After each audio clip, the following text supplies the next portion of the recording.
Xbox On.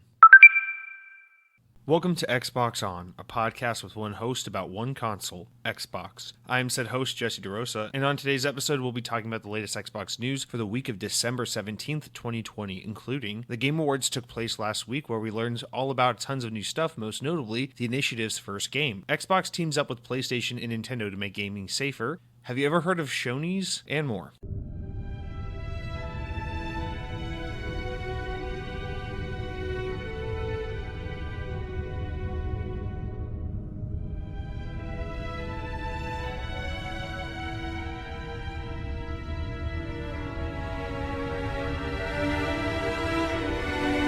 As a reminder for those of you who rely on the YouTube version of the show each and every week, I do now include timestamps. I meant to mention that at the top of the show last week, but whatever. Now you know there's timestamps, so if you like to skip the shenanigans, the food talk, the lethal migraine, always negative yet always welcome comments, whatever it may be, you can go to the timestamp section of the description on the YouTube video and you can just skip to the part of the show you're looking to get to. And of course, if you're listening on Spotify, iTunes, wherever else you get your podcasts, fuck you. This is a perk for YouTube. You should be subscribing to my YouTube channel so I can make you watch Dollar Shave Club ads and make a lot of money off you. So yeah, welcome. Before we get into this week's show, I gotta point out the obvious here, which is that, you know, it's a big release week. Last week we got Cyberpunk, but if you're deep into the ecosystem of Xbox, I think it's pretty notable to mention that Gears 5 got a big expansion this week, and most notably, story content. So there's like a new little side campaign called Gears 5 Hivebusters. It's out now. It's through Game Pass, of course, so you don't got to pay for it because we Xbox gamers, we know that buying games is for chumps. We just subscribe to a service and get it all. So go ahead and play that DLC. I'm looking forward to getting into that over the weekend. Seems like it's like a little 3-hour side campaign focusing on Scorpio Squad, which is a new set of characters we've never heard of. We got Lonnie, Mac, and Keegan. I'm excited to learn a little bit about these guys and play their story, what have you. But yeah, Hivebusters, it's now out. Gears 5, what a great game. I'm excited to jump back into that and have some new story content to delve into, as they say. But that's the first thing I want to get out of the way. Or I guess the second thing I mentioned, the timestamps.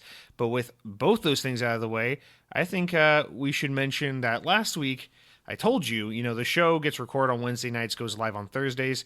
I told you, obviously last Thursday was the Game Awards. I wasn't going to move the show to accommodate the Game Awards. And I told you I'll likely have some big news and it'll make me look stupid by not delaying the show to accommodate the Game Awards announcements. And that's exactly what happened. So the Game Awards happened, and if you're even remotely tuned into the gaming world, you probably know a shit ton of stuff happened. We saw Perfect Dark from the Initiative, Master Chief in Fortnite, all these kinds of things. So we'll get into all that at the beginning of the news segment, but I just wanted to acknowledge, yes, I know. Now I've shot myself in the foot by putting a podcast out the morning of the Game Awards that didn't address any of these things, and then having to wait a full week before we could talk about them on the show. But that's part of the charm of Xbox On is, we're not all about being first to the news. We're just about getting there. It doesn't matter when you get there, how you get there. It just matters that you get there. So this show might be out so late that you've already played through the Initiative's Perfect Dark, and that you've already Halo Infinite might be out. You might have already played through Halo Infinite. Who gives a shit? The point is, we're at least covering the Xbox news for the week of December 17, 2020, and at least we're getting there. So that will be discussed. I'm sorry if you felt like I kind of blue-balled you or left you out to dry by doing that last week, but it's a free show. What do you expect? There's always going to be, you get what you pay for. Anyway, let's jump into this week's episode by getting into the comments and shout-outs and whatnot from YouTube. You can go over to youtube.com, look up Second Best Gaming. That's my channel where you will find the Xbox On podcast playlist. You can click on the latest episode and leave a comment below, and we will read it on the show likely. Unless your comment says something really heinous, then I might not read it. So if your comment says something like, Mountain Dew is not good, or I think Xbox is dumb, I might not read your comment. So our first comment this week, I wanted to read a comment from our resident OG Man, who comments on something that I can really relate to right now. So I really wanted to kick off the show with this comment. He says, Jesse, help me. It's 2 a.m. on a Sunday morning. I just bought Assassin's Creed Ezio collection on top of me replaying the Mass Effect games and the Bioshock collection in recent months. Add that to my usual playthroughs of the Halo campaigns through the Master Chief Collection, and I feel like I'm in high school again, and I'm really enjoying the nostalgia.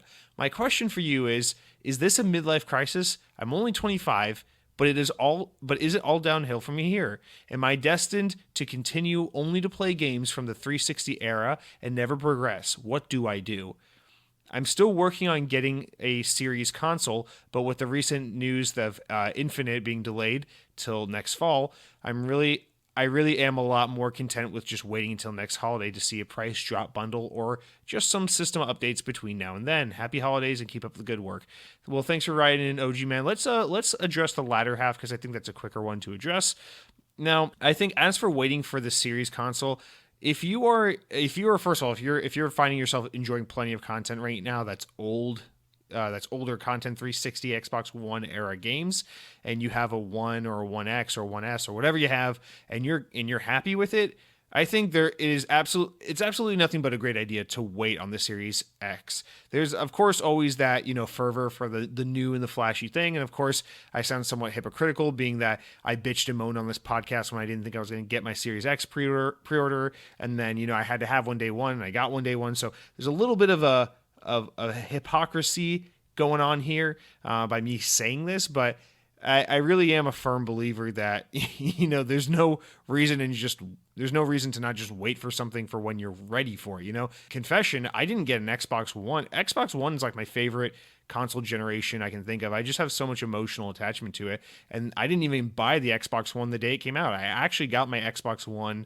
like February 2014, so I got it technically 3-4 months after it came out. I waited till that Titanfall bundle hit shelves, and that was just because, honestly, 2013, the year the Xbox One came out, was kind of a weird year for me where I was really kind of out of love with gaming at the time, and so I was really not even remotely excited for the Xbox One leading up to the launch, and not for the reasons everyone else was, and it had nothing to do with the botched marketing. It had to do with me just not giving a shit about gaming at the time. So I mention that to say, sometimes the offering, what Xbox has to put out there, or where you are in your life, or just the kind of stuff you're in the mood for, might not align with the marketing hype and the console launch cycle, and that's totally okay. So I think it makes total sense if you're thinking, hey, the Xbox Series X really doesn't make all the sense in the world to buy until Halo hits the console. So why not just wait till next holiday when I might be able to get one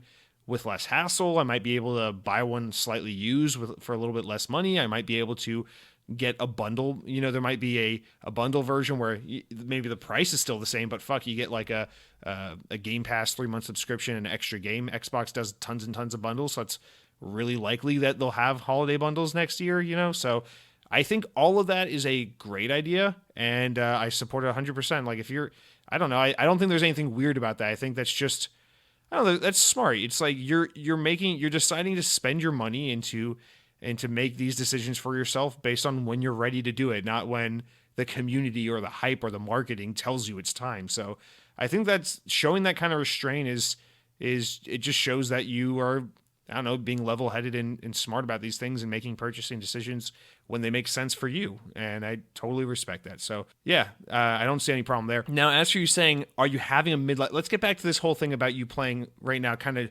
going through your library of Xbox 360 games. You say, I'm only 25. Is it all downhill from here? Am I having a midlife crisis? Well, the reason I wanted to start with your comment, OG Man, is because I'm also 25.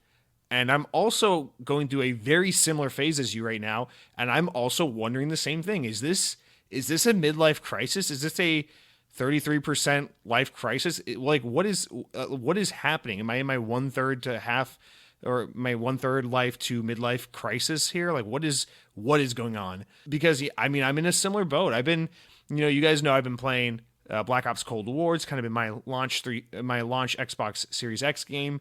And really what it's done, the combination of playing that game plus really falling in love with this YouTuber as of lately, his name is The Act Man. He covers a lot of Halo and Call of Duty and stuff like that. Really the combination of watching all of his content lately, just binge watching his videos, plus playing a lot of COD Black Ops Cold War, has really gotten me in this kind of just it's 2009 to 2011 in my brain kind of mode. And I've just been playing like endless amounts of Call of Duty Black Ops Cold War to where like I'm starting to really like the game more and more than I even thought I did. I thought it was a pretty decent Call of Duty game, especially for recent history, but like now I'm pretty high on the game. I think Call of Duty Black Ops Cold War is a pretty great game, and it's gotten me to go back, and now I'm like replaying a lot of Black Ops 2. Like I've been playing a lot of Call of Duty Black Ops 2 this past week, and it's just been a weird thing for me. So I totally get where you're going and coming from. And when I've been playing Halo lately, I've only been playing like Halo 4 and 3, which is like just weird because usually Halo 5 is my go-to. So I've been on a similar kick where I'm just kind of like stuck in that. My favorite span of years really is, well, the sweet spots really is like the 2007 to 2009 era. But in general, I think my sweet spot for like nostalgia right now is definitely like just vaguely like 2007 to maybe 2012. And I'm really feeling that too. Like I'm really just going back and playing some 360 games, and like I don't give a shit that my Xbox Series X can do 4K 60 and that I could play Cyberpunk right now. I'm just totally content with just playing some Black Ops 2 right now. And that's another game that, you know, when it came out, I thought Black Ops 2 was the beginning of the decline for Call of Duty, but I might have to retract that statement, because the more I play Black Ops 2 this past week, the more I'm thinking maybe Modern Warfare 3 or Call of Duty Ghosts is kind of like the first rougher Call of Duty, because Black Ops 2 is actually a lot better than I remember. I still stand by it. The zombies on Black Ops 2 are absolute ass, but the multiplayer and campaign on Black Ops 2 is pretty solid. But anyway, I only wanted to, you know, bring this up just because I can really relate to what you're saying here right now. And I don't know. I mean, there's nothing wrong with it. I think it's kind of good to have these moments, because I think one thing all gamers can relate to is that we all have these massive, you know, we always talk about the backlog, like the games we want to get around to, but we never get around to. And I think another thing that a different side of that doesn't get addressed nearly as enough or nearly enough are the games you always tell yourself, like, I'm going to come back to this game, or like, I would like this to be a game that's in some way a part of my life for the rest of my life, but you just can't get back to. And I think that's especially true for like multiplayer games, where it's like, how do you make time for like Call of Duty Black Ops 2, you know, 10 years from when it came out, because like the servers are down and the multiplayer base is just non-existent, and it's like it's kind of a game that's like a time and place sort of thing.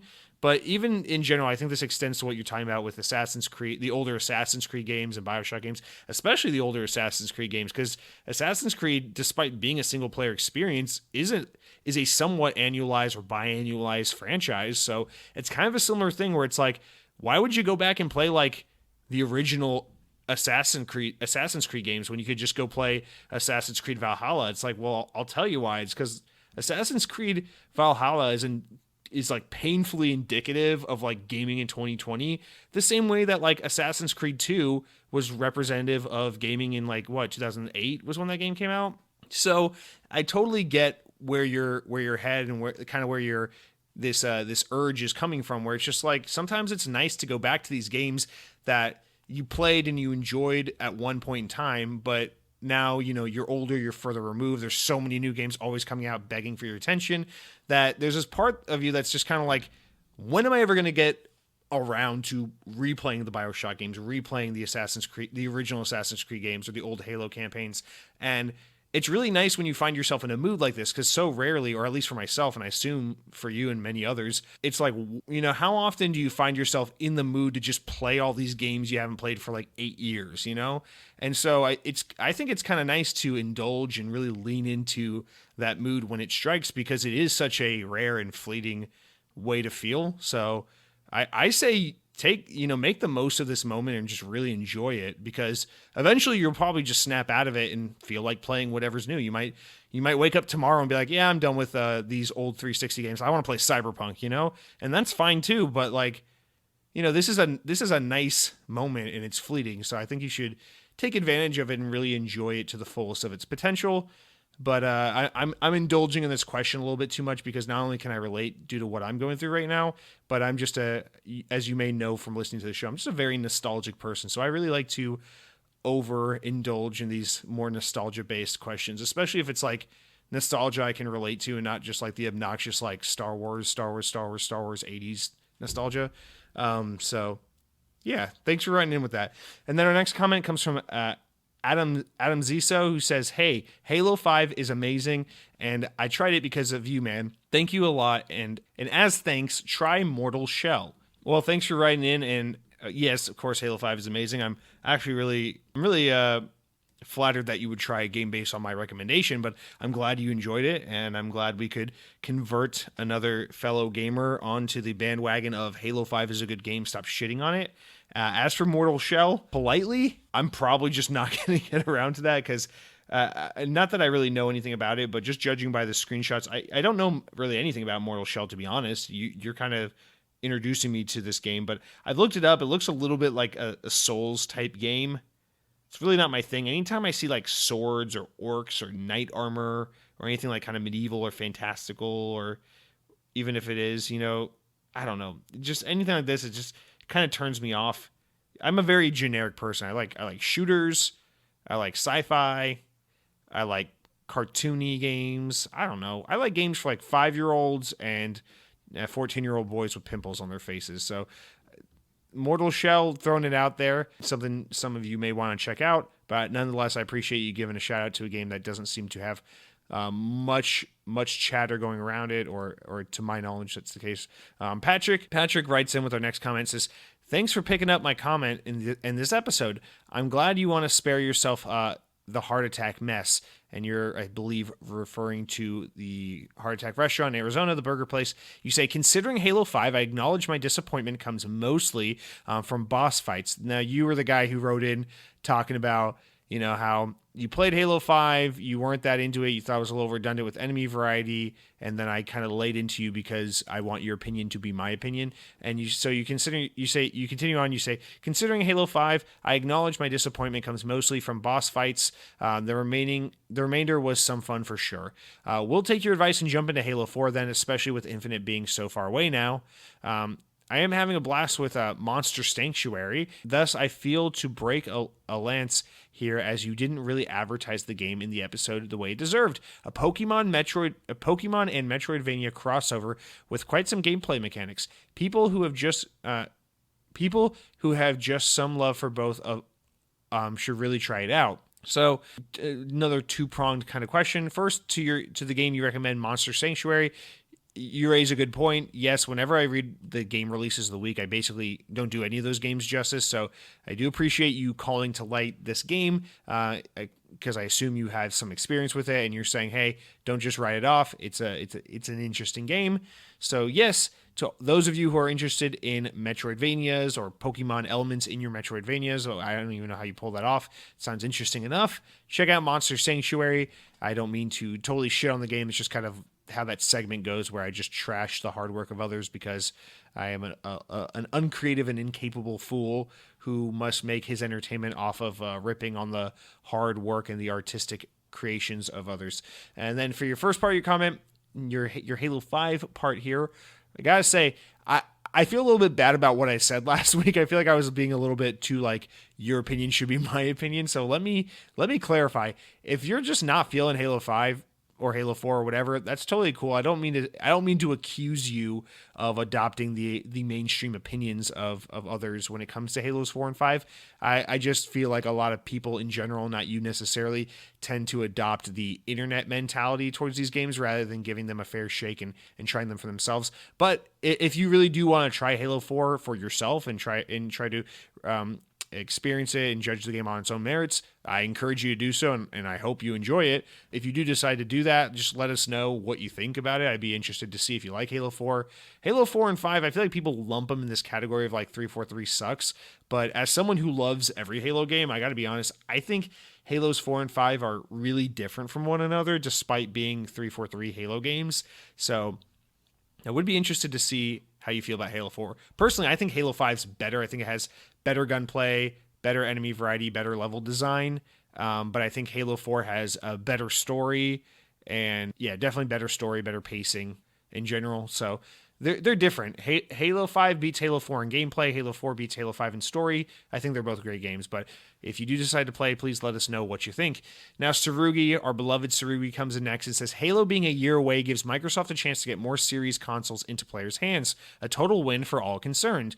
Now, this is definitely a good point and a very true point, but to play devil's advocate, it also gives Sony a full year on the market to say, buy PlayStation 5 because we have exclusive games and Microsoft still can't put out Halo even, within the first year of a console's life cycle. So fuck them, go with us. We got Ratchet and Clank and some Souls remake and some Spider-Man 1.5 game. So come over here where the water's already warm because we peed in it. So you make a good point, but also, meh.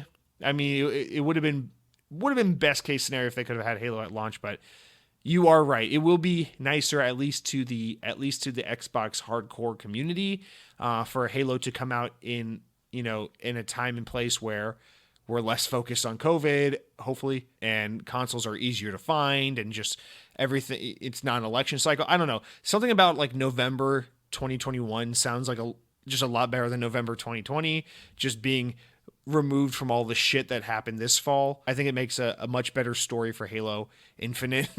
But there's a lot of opportunity to sell many PlayStation 5s off the back of Halo not coming out for the first 12 months of the Series X and S. Grant Mundy comes back in and says, hey, hope you're well and enjoying the lovely console, which is, of course, the Series X. As we know, food is your favorite topic to talk about. So what is your favorite holiday food? Also, is there any holiday-themed games you like to play this time of year? Stay safe and keep well. Well, thank you for writing in, Grant, and to you as well. Stay safe and keep well. No, this is a good question. You always write such great questions. As far as holiday food goes, it's weird because you say holiday, I assume you're referring to like the all-encompassing, equal to all vague description of like December holidays. You're not talking about Thanksgiving. So let's just assume you're talking about, Christmas, Hanukkah, and the like. This is a good one because when you think about holiday food, obviously there's like that mental image of like the Christmas ham, or like I know like a lot of Italian families do like the Christmas fish dinner and things like that. But I don't know, there's like, if you've ever seen the famous Christmas Story movie, there's the whole like Chinese takeout on Christmas. So there's a lot of like different variations of like the holiday meal. But as for my family, the Christmas meal, we were a family who celebrates Christmas. The Christmas dinner was always, my mom would make like it'd be like Christmas morning. She would do like a big breakfast. It'd be like cinnamon rolls and eggs and bacon and all that kind of stuff. I don't know why cinnamon rolls was such a big part of it, but it was for some reason. And then the big thing was like Christmas dinner. We'd always do like a big, like Italian thing. And my mom would always make her sauce, which I love my mom's pasta sauce, her tomato sauce. So she'd always make like a big meal, like her homemade meatballs and sauce. And we do like pasta and everything. And that was kind of like Christmas dinner for us. But even so, I don't really associate that as like holiday food because still that's a thing we'd kind of eat throughout the year. So I don't really have like a go-to. I don't know. I feel like if you're thinking of like marketing material, you might see like the imagery of like Christmas ham and some Thanksgiving-esque side dishes, but I can't really think of like a specific food item. I'm just like, oh yeah, that's the thing I eat because Christmas time, other than like maybe chocolate. I feel like Christmas is a time of year where you get a lot of chocolate other than Halloween. So I don't know, maybe something like that, just because like a lot of the chocolate brands will do like holiday packaging. I don't know. One thing that does feel, food related, that does feel kind of holiday like to me is that usually Mountain Dew will do a holiday drink. Right now, the past few years, they've been doing Merry Mashup, which is like their cranberry Mountain Dew, which I'm not really crazy on. I haven't bought any this year. I've seen it in stores and I haven't bought any just because honestly, I don't really like it all that much. And I already have a can of it in my collection. I've already had it a few times. So I haven't really bought any of that, but you know what? Sierra Mist used to do like a cranberry Sierra Mist. Maybe it was a cherry Sierra Mist. No, I think it was cranberry for the holidays. And that was actually a really good drink. I haven't had that. I don't think they make it anymore, but that was a really good holiday drink they used to do. I know Sprite does a cranberry drink, but yeah, for some reason, I think it's like the holiday sodas that come to mind. But no, nothing in particular holiday food. I've only been here in Florida. This will only be my second Christmas living here in Florida with my girlfriend, and we've kind of started a holiday tradition of, we don't really do like presents in a tree and all that stuff anymore, just because I don't know, when you're not a kid anymore, it's like the whole joy of gift giving and receiving, isn't as fun anymore, because it's like you can just use your disposable income to buy the new video game or whatever it is you want. So we don't really do that. But one thing we did last year, which we're planning on doing this year, is on Christmas Day, making reservations for literally you just go on the Disney World app and just look at the restaurants and just find literally any restaurant on Walt Disney World property that has available dining, and just make a reservation and go to dinner somewhere on Disney property. Last year, we went to this really amazing place at Disney's Old Key West Resort called Olivia's, which has like this really like homey, like kind of Key West, I don't know, like Florida food, and I had a really amazing chicken. And then this year we have reservations for this Italian restaurant at Disney's Boardwalk Resort. So I'm really looking forward to that. I think that's kind of, I guess, become the holiday food. It's not a specific dish or meal, but rather this kind of tradition that my girlfriend and I have started to do, which is where on Christmas Day we find a Disney restaurant somewhere on Walt Disney World property, and we go to dinner at one of those restaurants. So I guess that's kind of our holiday food tradition. So I would like to continue to do that for the foreseeable future, as I am always looking for an excuse to eat Disney food.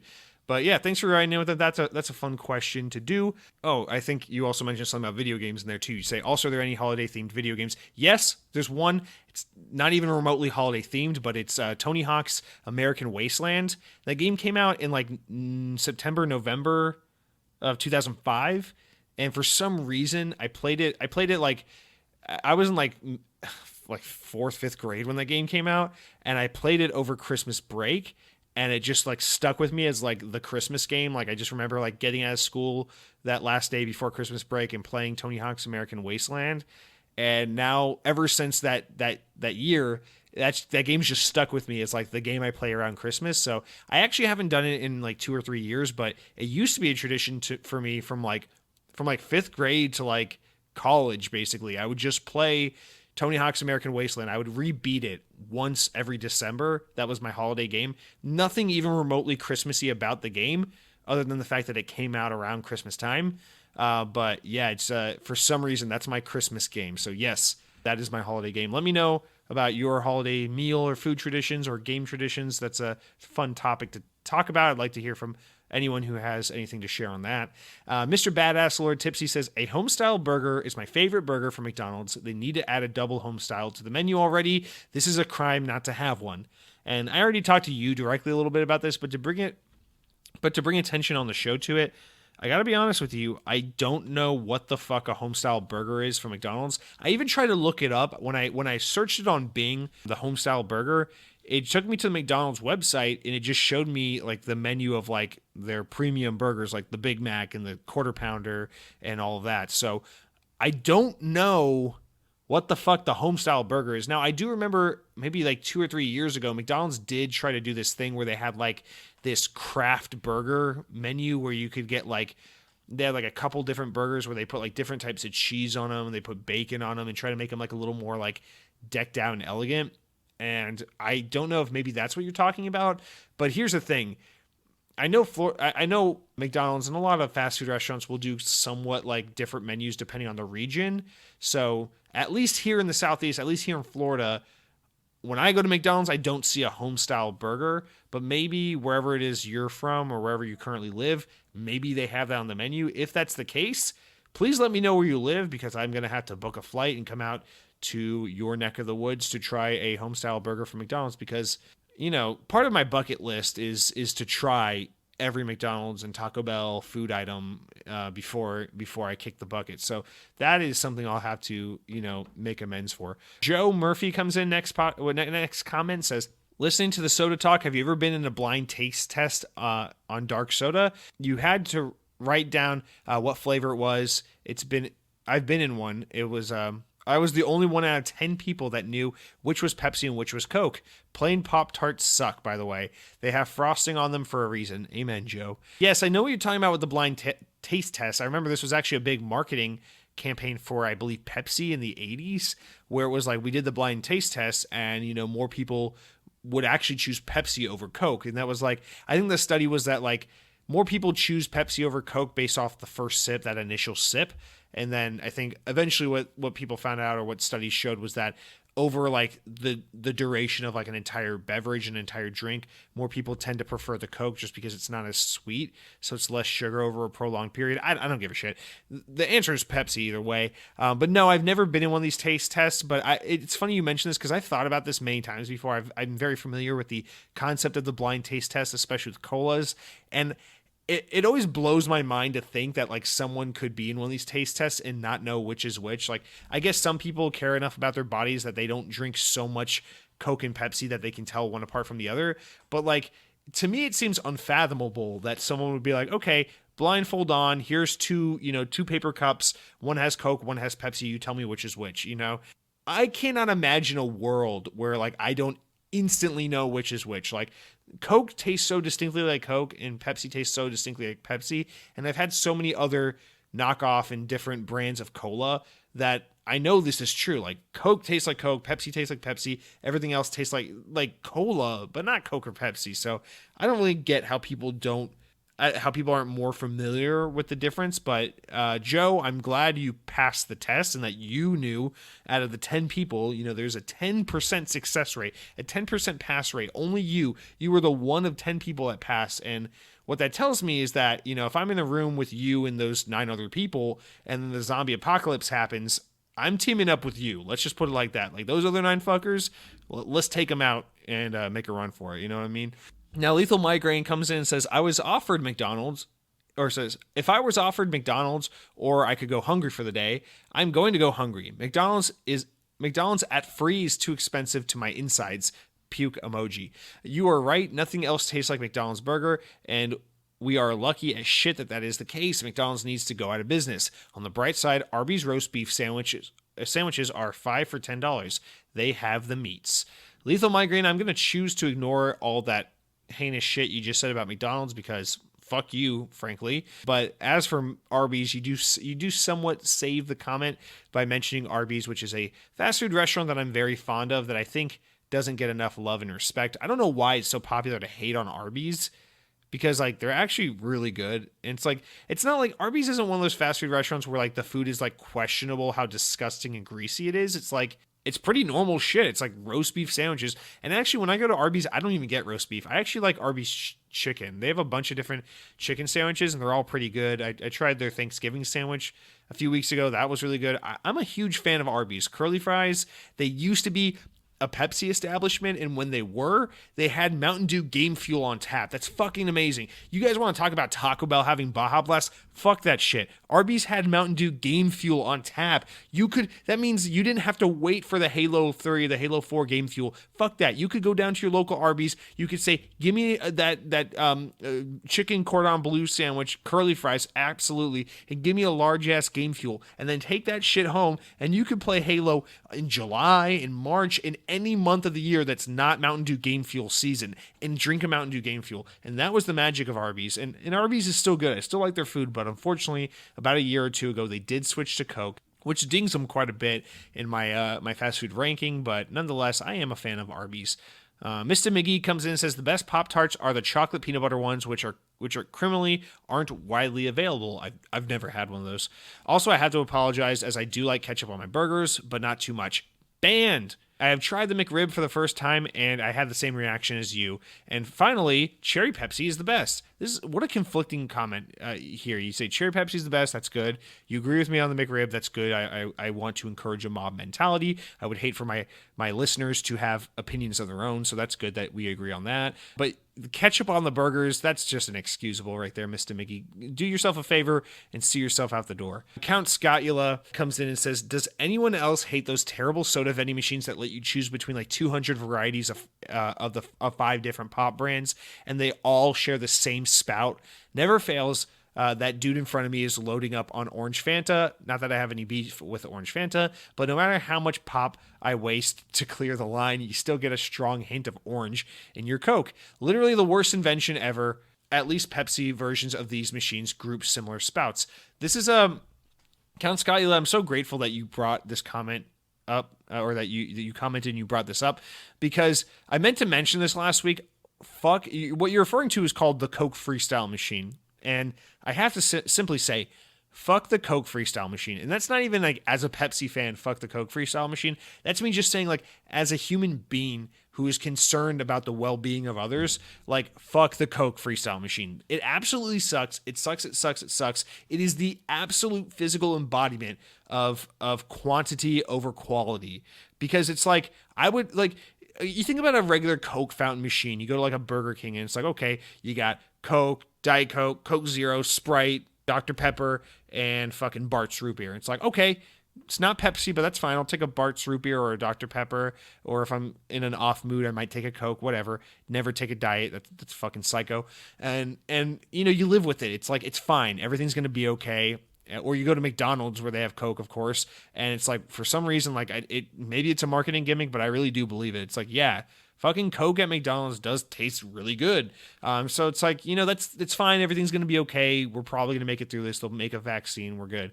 But the Coke Freestyle machine is inexcusable. And I worked in a stupid sports bar for 7 miserable months of my life where I wanted to like off myself, and we had a Coke Freestyle machine when I was there, and that thing was a bitch. Let me tell you, as someone on the back end who has to maintain one of those things fucking suck. They run out of different like packets of flavor all the time, and you just constantly break. They're constantly down. Certain flavors are constantly going out. It's like vanilla goes out, and then suddenly 17 of your 200 flavors are just gone.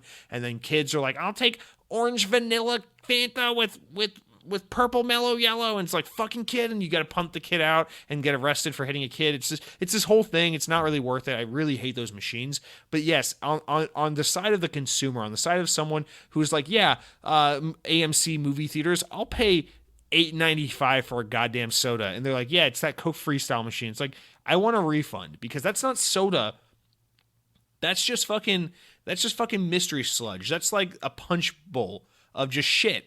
And you're totally right. It's so true, because I do the same thing. Usually what I do is, you know, like the guy in front of me is pouring something disgusting like lime Diet Coke, and I'm just like, okay, well, I'm not saying I support fucking like mass murder, but like, if someone here is gonna get the death penalty, and then, you know, the fucking idiot finally finishes with their lime Diet Coke, like a goddamn psychopath, and it's your turn at the machine, and you're like, okay, well, I just want like a fucking vanilla Coke or a cherry Coke or like a fucking regular root beer, right? So you're just trying to, you know, do your thing, survive in this dark world, and you're like, okay, how am I going to clear the line? Usually what I do is I switch it to water, and then you hold it down, you run the fountain for like 2 or 3 seconds and let the water run through, and then you select the soda you want. Then you get your root beer, or your vanilla Coke, or what have you, and then you fill on up. And it's fine. It's good. You know, but I totally see what you're saying, because like, there's always still that, like, I can still taste the Diet Coke, I can still taste the lime, I can still taste the fucking orange Fanta, whatever it is.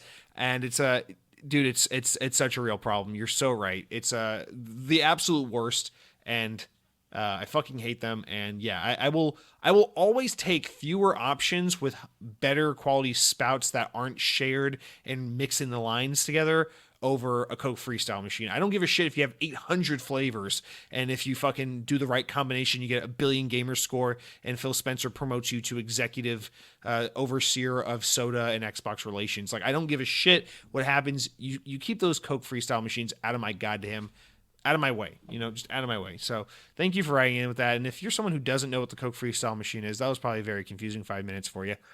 Sam Torres comes in and says, first, sorry for getting lengthy previously, no excuse for it. Second, my daughter just finished Like a Dragon. She loves the Yakuza games, and she said it was one of the best. I witnessed it. Pretty excellent. Sam, first of all, don't you dare apologize for anything. You have nothing to be sorry for. You did nothing wrong.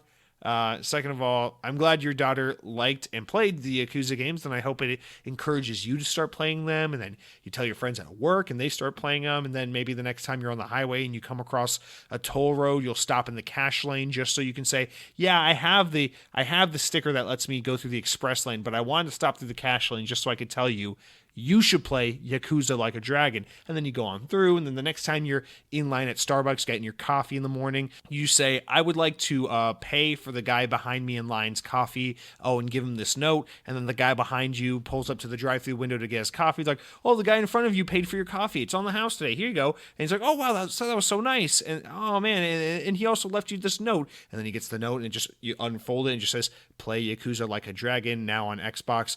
And then, you just spread the word. And I really like that she did that. And I really like that your daughter did that. And I really hope your whole family plays Yakuza Like a Dragon. And I hope it improves your overall quality of living, and maybe even adds on an extra 7 to 9 years of your life expectancy. Now, final comment of the week, Sarugi, our loving Sarugi, says, listening to the podcast, and right as you're talking about the rest of the Yakuza series possibly not coming to Xbox, I scrolled past a Reddit post stating that Yakuza Remaster Collection, which comes with 3, 4, and 5, is coming to Game Pass at the end of January, and Yakuza 6 is coming in March. Sometimes the stars align. Now there's no need for you to break out the PS4. Thank you, Sarugi. And yes, we'll get into that with the news, but amen. That was exactly my reaction when I saw that. It was like, yes, I don't have to play the PS4. And more importantly, I got no beef with the PS4. I like my PS4, but I prefer to use my Xbox. And also, if I'm going to have to spend, 15 to 20 hours with each of these Yakuza games, I'd at least like to get some gamer score for it. So that's all good news there. But yeah, that's it for this week's comments and shout outs. So remember, guys, for next week, don't be shy, reply. Next, we're going to go into what I've been playing, but before I can tell you about that, I've got to tell you all about what I've been eating. While I have nothing in particular to talk about in terms of what I've been consuming, I do want to mention something about a specific restaurant. This will be kind of a quick one, but the other day I was in traffic and I was at this light, and, on the other side of the light at the corner, I saw a restaurant called Shoney's. And now this isn't the first time I've ever heard of Shoney's. Like, I know it's a thing. I know it's like a fast casual kind of like barbecue / American diner type restaurant. And, I know it's like kind of cheap, not the best, quality food, not the best, variety. What, I don't know. It's like one of those places. It's like Slopes barbecue, it's like a Sonny's barbecue type place. I don't know if that makes it any easier for anyone to understand, but at least if you're here in the States, you probably heard of a Shoney's before. But yeah, I was just looking at it and I was like, this is one of those places. It's always been like, I've never been to one. I've seen them kind of here and there all my life, and I don't know anything about them. I've never talked to anyone about, have you ever been here before? What's it like? So, out of curiosity, I asked a friend. I said, have you been to a Shoney's? And he said, yes, but I don't remember really much about the food. I just remember I went there a couple times before. And so I'm just kind of in this position where now I'm just morbidly curious about Shoney's. And in fact, let me look this up. So I got them here on Wikipedia. It says Shoney's is a privately held restaurant chain headquartered in Nashville, Tennessee. It operates in 17 states, primarily in the South and in the Midwest and lower mid-Atlantic state. Okay, so wow. Okay, so they're definitely only in the U.S. I was going to see if they were international. They're not, and they're really not. They're not even in all 50 states here. So you could be listening to this and be an American listener and still not even know what I'm talking about. So yeah, it's I don't know. Oh, apparently according to the Wikipedia page, there's a bankruptcy. There's a racial discrimination action lawsuit from 1989. Not a great way to start your impression on me, Shoney's. Anyway, I don't know. I brought this up just to say, I looked up the one I was looking at there at the at the intersection, which is only a couple miles from my apartment. I was like, maybe I'll have to look that place up, see if it's like one of those places worth checking out. And when I got home, I looked up the one that I was right next to at the light, and I was like, oh, look at this. It closed permanently a couple months ago. It's no longer open. I'm like, okay, I guess I'm not going there. But then it looks like a new location opened just down the road a few weeks ago. So maybe it just moved locations. But now I'm like, well, okay. So now I can go to Shoney's. Not only that, but I can go to a brand new location and really get the full experience. So I don't know if you've ever been to a Shoney's. Let me know what it's like, what it is. I'm curious to know. I think this is something that maybe requires some investigation. Maybe there will have to be an Xbox On investigative dinner there, and then I'll report back on the show. Not sure yet, but yeah, maybe it's something about Shoney's. It does have a little bit of like a Denny's kind of twist to it, where not that it's like the same food, but that it maybe attracts the same kind of market. Where it's like usually just in like like more apathetic areas. And I feel like Shoney's maybe is kind of the place where it's like wait till more people have had the COVID vaccine before you go to it. If that makes sense, but I don't know. Maybe I'll have to wait till a few more people, until we get these numbers down a little bit. But eventually, I'd like to try out the Shonies. Now, let's jump into what I've been playing, guys. Obviously, I already told you about Black Ops Cold War and Black Ops 2. I've been playing those a lot. Really just going back and playing some 360 stuff. In addition to that, obviously Fortnite coming to Master Chief, which we'll get into in the news. So yeah, I played Fortnite. I know, pray for me. I spent money on downloading the Master Chief character, skin, whatever on Fortnite. And I gotta be honest, man, they did an amazing job with the art. Master Chief looks so good in Fortnite. And that Halo Infinite art style that they do, it's just, he looks so good. I cannot believe how amazing the new art style for Chief is. And it was really a lot of fun playing as him in Fortnite, just to get some kind of visual art taste of like what Infinite will be like, just based on this character model and nothing else. But also, I gotta say, as someone who hasn't played Fortnite in like 2 years, Fortnite's really not that bad from a gameplay perspective. Like, I played with my brother and my nephew, so it's kind of fun. They're better at Fortnite. They know what they're doing a little more, so they carried me a bit. I know Fortnite's fun to mess with, like, pick on it, and I love to do that on the show, but I don't really have anything against Fortnite from a gameplay perspective in particular. It's not like a bad game or anything. I get the appeal to an extent. I don't get why it's that big, but I get it enough. The one thing I can't get over with Fortnite though is the whole crafting mechanic. Like, if it was just a generic battle royale without the crafting, I'd be so much more into it. But god damn, it's so annoying when you're like one of the last men standing and you're like, oh my god, I might win, and then you go up against some fucking nerdy ass sweaty 12-year-old who's just like fucking building Minecraft dungeons on top of you while sniping you like all within 10 seconds. And it's just like, this isn't even fun. This isn't fun. And that's not a skill. You're just fucking pathetic, like building this goddamn tree houses out of nothing, so that you can, overcome me in battle. And I hate that. It's the one thing about Fortnite that I just can't stand. But other than that, that's fine. It's nice to see that Halo content. Nice to see people on PlayStation getting some Halo love and just, seeing some Halo in mainstream talk. And also, I think really cool thing about this, I know there's a lot of Halo purists who are getting salty about this. First of all, fuck you, who cares? Second of all, I just think this is cool that, Halo, even though it's still a pretty big franchise, it's obviously not what it once was. And I like the idea that, this is going to be some kid's introduction to Halo. And maybe next fall when Halo Infinite comes out, some fucking 9-year-old who loves Fortnite right now is going to give Halo Infinite a try because he played as Master Chief in Fortnite, or he saw Master Chief in Fortnite. And, this kind of stuff can help get new generations into the Halo universe. And I think that's really fun because Halo's awesome. And, Halo's my favorite video game franchise. And I just love the idea of newer generations being able to experience this thing that I know a lot of us love. Because let's be honest, if you're here listening to an Xbox podcast, you probably like Halo. So I don't know, that's fine. I've been doing that. Otherwise, I played some more Forza Horizon 4 this week just because that new update.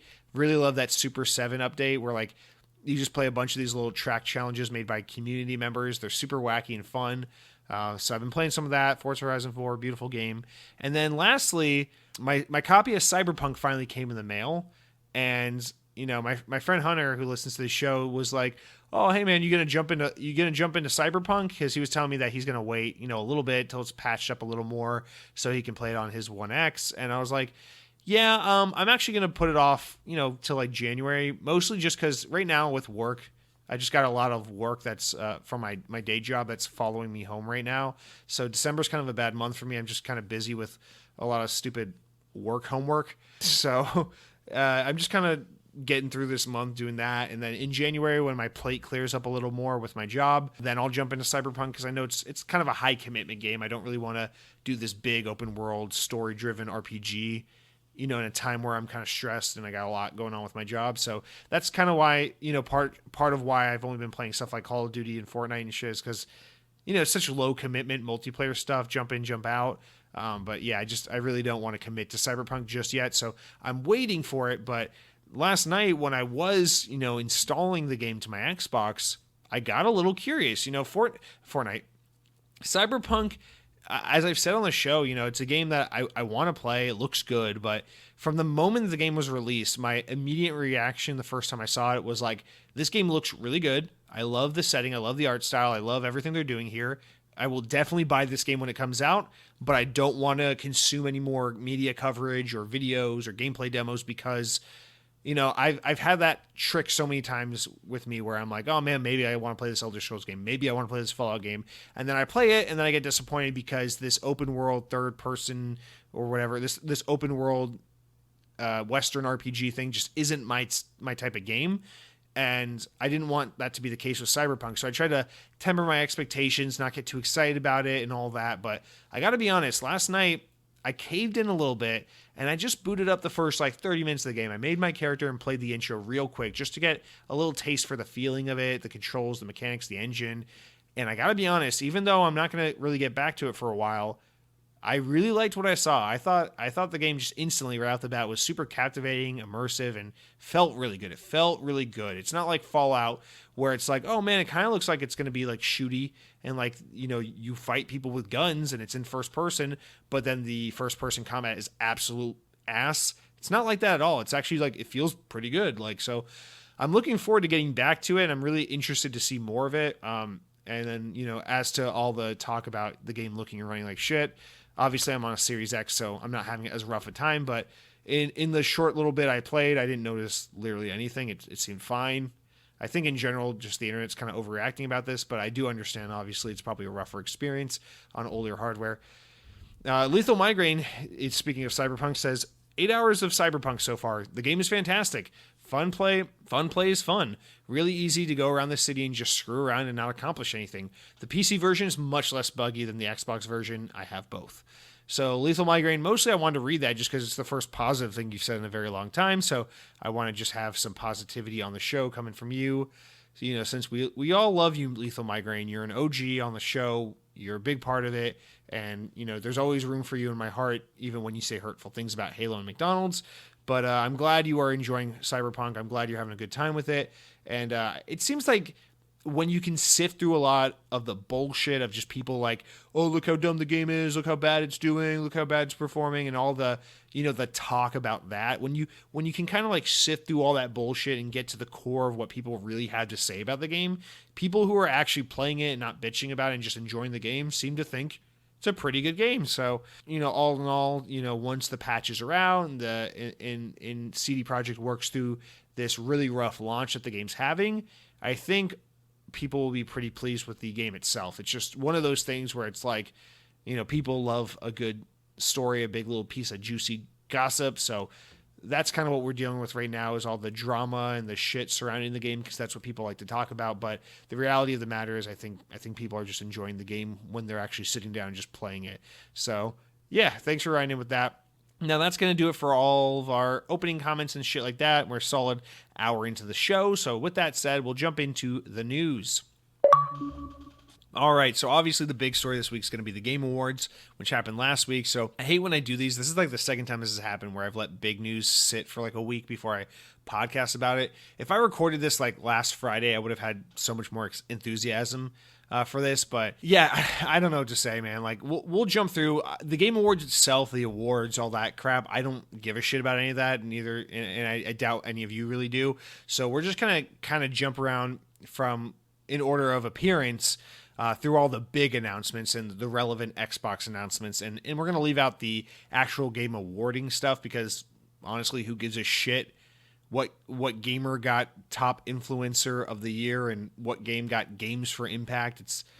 I kind of feel about the Game Awards the way I feel about the Oscars, where I'm like, I don't really give a shit about this cucky asshole sniffing contest where people in the industry just talk about oh man, isn't Last of Us 2 so great just because it's so fucking artsy and heavy in theme, and I'm like, I don't give a shit.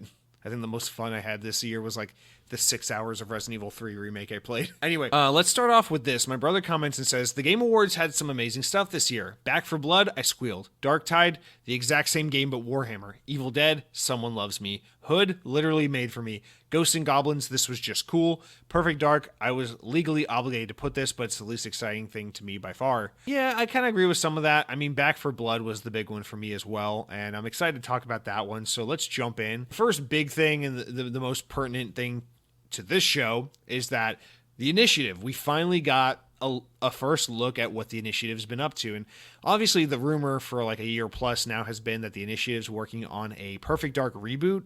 And like it or not, that's exactly what they are working on. So they had, this little dev diary thing, if you even want to call it that, where some of the team at Insomniac was talking about, how exciting it is to be able to work on this. And what they referred to the game was a ecological sci-fi game, and that had me intrigued to see, like, they're kind of trying to tell a story about like the environment and the world, and also like the corporations and the kind of this like not post-apocalyptic but like near future kind of alternate reality where like the corporations have kind of capitalism run amok and just the earth's not doing too well and blah blah blah blah. So I'm interested to see what this story is that they have to tell. I hope it's not some generic thing about like capitalism puts greed and money over everything else at the loss of like people and the environment, but we'll see what story they're trying to tell. But the little cinematic, the little video they showed was just a tonal trailer, and that didn't upset me. I didn't expect to have a gameplay demo at this point, to be honest, because I still think this game's pretty far off, another 2 or 3 years for sure. But yeah, they showed the little cinematic trailer. Honestly, as someone who doesn't have a terrible amount of experience with the Perfect Dark franchise, I gotta say this looked literally nothing like Perfect Dark to me. And just kind of pans around the city, shows like this desolate kind of desert, beat up, like rundown city, and then these big skyscrapers from all these corporations. And then at the very top of the building, you see Joanne Dark. And she's there with her short hair and her tactical silence pistol, kind of her iconic things, in my opinion. It's just her hairstyle and her pistol. So I'm excited for this game just because, again, I think, the fact that they're going back to Perfect Dark doesn't really make me nervous. At first it did. It was like, you have all this amazing talent. You're touting this quadruple A studio. Don't remake something. Do something original. Try to make your Last of Us, your Uncharted, your God of War 2018. Don't just remake or reboot some old thing, Rare's Perfect Dark franchise. It's just such a weird one, especially because the way they kind of talk about it is like, oh, everyone loves that old classic franchise, Perfect Dark. I feel like Perfect Dark's one of those weird franchises where it's like every gamer knows what Perfect Dark is, but that doesn't mean every gamer like fondly remembers Perfect Dark, It's not like, I feel like the Rare game from that era that people remember more fondly is GoldenEye, not Perfect Dark. So that right there is the weirder part to me. And I'll be just really straight honest. I don't have a lot of experience with the original Perfect Dark on N64. I haven't even really played it through the Rare replay. However, I did play Perfect Dark Zero, the Xbox 360 launch game. In fact, I might be one of the only people that liked that. And now, to be fair, I played it when it first came out, so I haven't played it for many years, and I'm sure it's not very good, but I remember thinking it was pretty solid at the time. So it's just weird. I don't have a lot of experience with Perfect Dark, but from what I can recall, this looks nothing like it, and that's the only thing. It's such a slight tease of a trailer. It says so much without saying very much at all that there's not too much to glean off of here. But I guess what I'm trying to say is it felt not very Perfect Dark to me from what I can tell, and I see that as a good thing because I think what they're doing here is they're taking Perfect Dark and rebooting it, or doing it in the most light sense of they're not really playing close and serious with the source material. I think they're just really taking the idea of the genre of game that Perfect Dark is and the main character, and then from there they're using that to basically create a brand new franchise, if that makes sense, a brand new IP. So it's not going to be like a reboot of the Perfect Dark, it's going to be like a reboot of Perfect Dark that's basically its own new thing. So that's kind of what I'm anticipating. And what really got me excited was in the little trailer when they talked about kind of, with it being a little more stealthy and silent of like a kind of combat experience, trying to work in some more kind of like interesting and fluid traversal and movement. And that really excited me because, fun modes of traversal and movement are really Insomniac's bread and butter. You know, when I think of Insomniac, I think of stuff like Spider-Man and Sunset Overdrive. And since the initiative is a team that has so much Insomniac talent, that excites me. So I hope that's somehow in some way, you know, their kind of fun movement-based mechanics, they're trying to bake that into Perfect Dark to some extent. But that being said, it's just, I don't know, man. There's not a terrible amount I have to say about this. I think this is the perfect example of, it's hard to really compare this to God of War, because God of War was a very, very successful and loved franchise where, you know, it had a very like over the top and ridiculous kind of gameplay style that they tried to pare down and make a little more like gritty and real and story driven. And Perfect Dark's not really a good analog to that, because I think Perfect Dark was never that as well liked as God of War. But Perfect Dark they're kind of doing a similar thing here to God of War, where it's like they're really trying to take this franchise and make it very serious, very cinematic, very, I don't know, very modern. And I think, you know, the end product is going to be nothing like, you know, if you're one of the few actual Perfect Dark fans out there, I don't think the end product is going to be a classic Perfect Dark game. So I'm having a hard time really having much to say about this, because it's something that is huge news that we should have lots to say about it.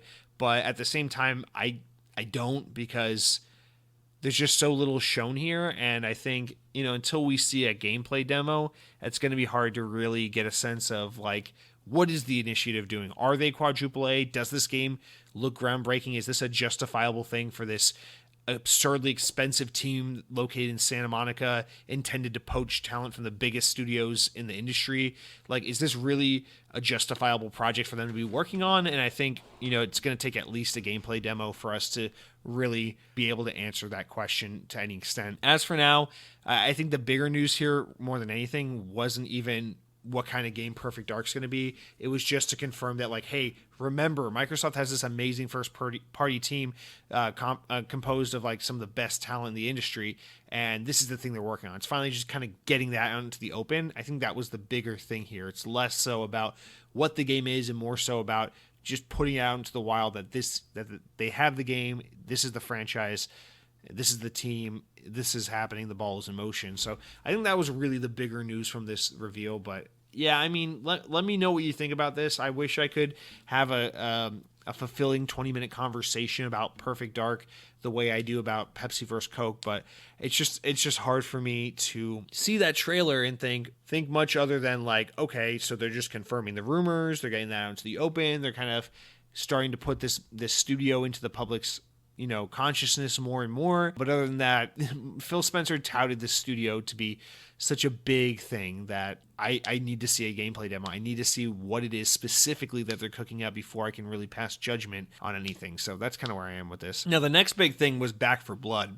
Now, this is what got me super excited. So developed by Turtle Rock, the team that made the original Left 4 Dead, Back 4 Blood is basically Left 4 Dead 3. Now, we knew this was coming eventually, because this was teased or announced formally like a year or two ago. But we'd never seen the game. So they showed the cinematic trailer, and then they showed a gameplay demo, and then announced that there would be an alpha available this week, and that the game would be coming out next June. So tons of news. They showed the whole thing. This is how you do a game reveal. It's cinematic trailer, gameplay, release date, platforms, alpha dates, everything. They just had all the information. They weren't dicking us along. It's not a 12-year hype cycle. This is just, here's the fucking game. Here's all the info you need. And the game looks amazing. I'm so excited. You know, Valve bought Left 4 Dead from Turtle Rock towards the end of the development of Left 4 Dead 1, and then Valve quickly made Left 4 Dead 2. And, you know, I think Left 4 Dead 2's kind of gone on to be the one that's more remembered than 1, but I'm actually more of a Left 4 Dead 1 fan anyway, so I always kind of liked what Turtle Rock did more than Valve. And then I think Left 4 Dead kind of fell victim to this thing of, I think Valve bought them in a time where they thought they were going to be more involved in gaming than they ended up being. And then quickly after the acquisition of the Left 4 Dead franchise and the creation of Left 4 Dead 2, I think that's around the time Valve started to realize what a big thing Steam was going to be, and how much the focus needed to shift from constant active game development and more towards their platform of Steam and all that. So Left 4 Dead just kind of fell victim to that, and has now been in that limbo phase of all the other Valve games where it's just never going to get a sequel. And that really sucks, because Left 4 Dead is just such a phenomenal game. Left 4 Dead, it's right up there with like Call of Duty World at War, Halo 3, Guitar Hero 4 for me, where it's like these are those games from like that 2008 era where it just like defined my youth for some reason. Like those are the games I'll just constantly always be nostalgic for and just always remember the most fondly from, or really fondly from the Xbox 360 days. So it's like I made mention that it's just so interesting that like within a 12-month span, it's like Call of Duty's kind of reverted back to like its old roots of like Black Ops 1 with the release of Black Ops Cold War. Turtle Rock is going back to Left 4 Dead with the release of Back 4 Blood, and then Halo's kind of going back to its roots with Halo Infinite next fall. So like within 12 months, we're getting like Call of Duty, Left 4 Dead, and Halo kind of all back to its 360 roots and of like, you know, the versions of these franchises that I remember growing up on. So it's just so funny to think that like, you know, by the end of next year, I could just be sitting around on my Xbox Series X just basically playing the same 3 games that I was playing like 10, 15 years ago. So I don't know. It's really exciting, but also kind of funny. And yeah, I think Back 4 Blood just looks phenomenal. One thing I'll point out, I thought it was weird for some reason that this game has aim down sights and it also has sprint, which I know no one gives a shit about, and I keep making mention of this, but I thought that was so interesting because I remember Left 4 Dead being so distinct because you couldn't scope in, you couldn't aim down sights, you couldn't run or anything. I mean, you could scope on the sniper rifle, but that was it. I don't know why, but to me that's like such a notable thing where I'm like, notice how the game looks a lot more like modern shooters where you can like click in left stick to sprint and hold down the left trigger to scope.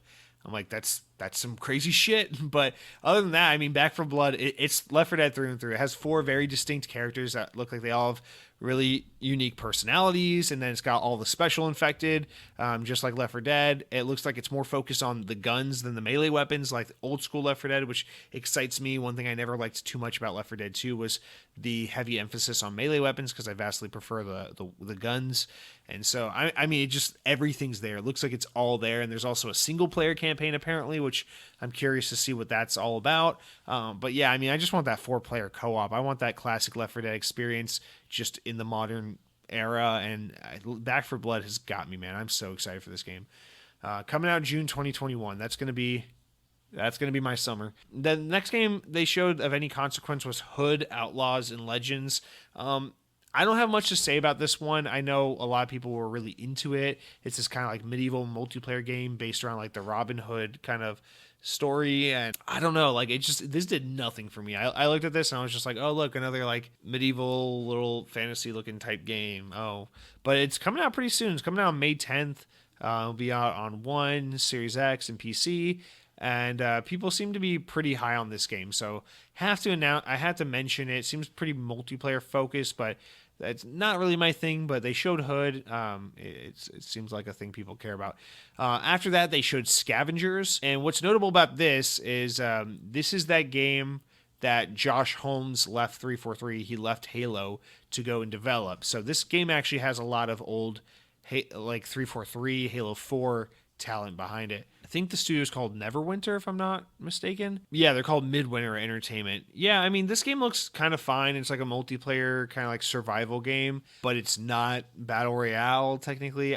I'm definitely going to give this game a try, just because I got a lot of respect for the talent behind it, and I'm curious to see what they've made here. My concern is that this is going to be a game that totally fucking flops. But I will say it looks better than I was expecting it to look based on, you know, kind of the stuff that we saw or the teases we've seen over the years. So I don't know, something to keep an eye on. But Scavengers, it has open beta and closed beta, which you can sign up for on the website, but whatever. I don't really care about the game till it's out. The next thing was they teased they showed off the Forza crossover Cyberpunk thing where the Cyberpunk vehicles in Forza Horizon 4. So that's a cool little gimme thing, and it's available already now. You can already go and get it in Forza Horizon 4. I still don't really had it unlocked that. I didn't do it when I played the other day.